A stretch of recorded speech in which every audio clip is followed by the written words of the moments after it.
I started out working in the Avalon Bureau for TV2 News, which was, TV2 was the upstart channel based in Auckland, and that had this kind of sort of colony in Avalon, and it was a pretty unique place. There was Lee Tamahori was one of the sound recordists, Neil Roberts was a reporter.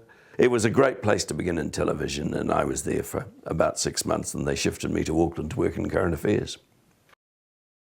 Well, it was very exciting. I moved up onto a program called Eyewitness, which David Beatson had set up, and there were some incredible people working on it. Derek Fox was there, Neil was there, Darren Shanahan, Rod Vaughan, Keith Davis, and so it was a bit of a who's who of current affairs people of that generation. So I was very much the new person there, but I quickly realised that these people were not only making pretty good current affairs, they're having a great deal of fun doing it. And Karen Sims joined us, and you know, in between the parties, we made some quite good current affairs. So I've got all my questions, and I'm as nervous as hell, and I think the first question was about inflation, and it was about probably 3.5 minutes long. And I said, you know, it was sort of one of these, assuming that this happens, given that this is going to happen, and assuming this happens, Prime Minister, what are you going to do? And he looked at me and said, nothing.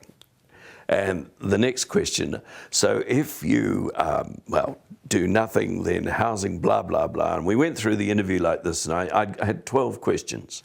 And I think they took about 3 minutes to get through. He gave me one-word answers to each question. And I was intrigued at they had a dinner in Wellington when he retired, and Sharon Crosby got up and made a speech about interviewing Muldoon. And that was what he'd done to her the first time she interviewed him as well. So, but it meant you had to really know what you were doing. What we introduced with Eyewitness News was the idea of daily current affairs that included the political reporter being allowed live on air to analyse what was going on. And we'd never really done that before. I mean, it's all they do now. But up until then, political reporting had been pretty largely coverage of Parliament, the debates, and announcements by ministers and reaction to them. So we moved it into a different dimension, and we were the right show at the right time, and the show grew substantially through the 80s. It had some enormous coups, and it was certainly one of the most invigorating times I've spent in the business. I did a week or whatever with Muldoon, and that was awful, because I mean, you could see that Muldoon knew he was going to lose, and he was just sort of being ugly and unpleasant. And you go to Longy, and people are flocking around him. People are trying to touch him. And, you know, you kind of get that phenomenon with John Key now. And the lesson out of Longy, of course, is that it doesn't last forever. What did we achieve? I think we put everything together in the one place. And you were able to see that the government wasn't just coping with a financial crisis, it was also coping with the fact that it was a new government and with ANZUS, all simultaneously. And if you think about what defines New Zealand today, well, you can argue that the two big things are a more independent foreign policy and an opening up to the world in terms of globalisation and free market policies. Virtually all of that was put in place inside those 5 days. And of course, the wonderful thing when you look at things like this is, you know, you look back in history and you think, well, it was all ordered and it was all structured and everyone knew what they were doing. And of course, it was chaos. It was obviously difficult to make.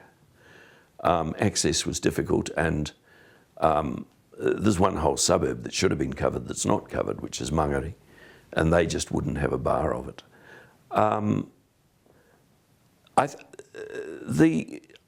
What surprised me was how unsurprising it was. I mean, I guess I thought I was going to sort of, you know, go into some feral underworld. In fact, these were quite ordinary people, living by and large quite ordinary lives. And, you know, they had niggles in their lives all the time about the way the Housing Corporation was treating them and everything. But whilst their stories were quite spectacular in some cases, it was actually quite unremarkable. This was ordinary life. I wanted to look at how New Zealand had changed, particularly from an economic and business point of view, through and Ron Brierley at the same time is, or was, a household name. He's a curious character, to say the least. And I thought, well, if we could bring those two things together, it'd be quite a good story.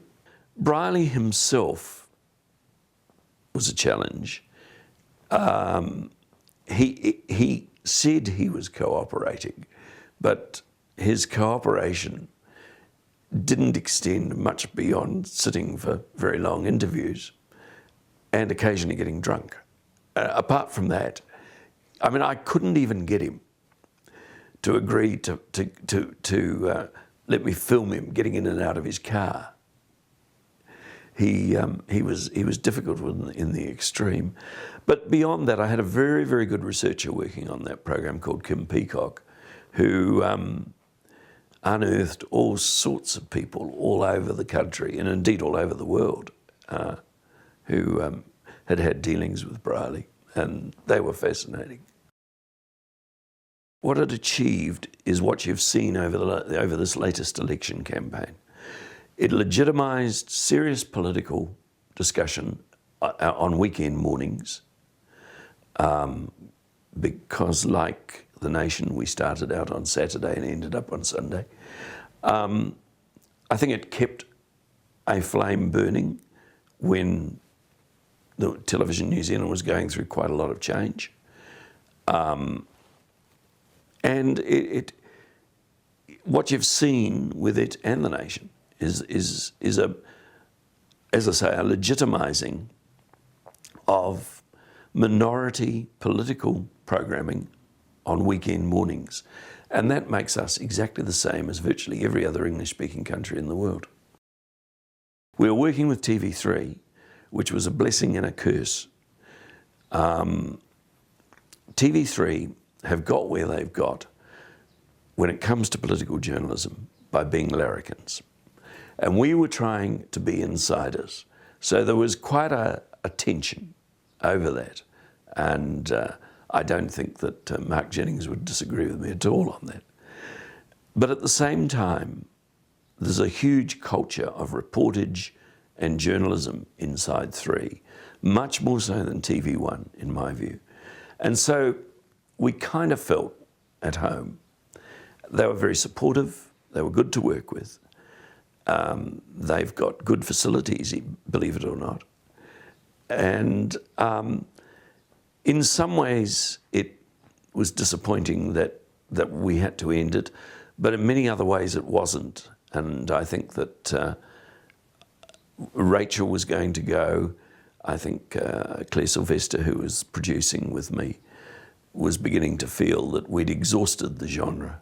And I think we moved at the right time. I think that what they've done with the program since, they've moved it closer to what they want it to be. And I think they've been quite successful, actually. I've just been lucky, I think. I've been through some of the best times in television, and I've had an awful lot of fun. But I suppose you could say that there's, in current affairs television, the 1980s were a real golden age, and I was lucky enough to be there. But having said that, you know, some of the most interesting stuff I've done has been much, much more recent. As to the future, I'm anxious to see what's going to happen as the internet and television intersect. And I think that ultimately that's where current affairs will head.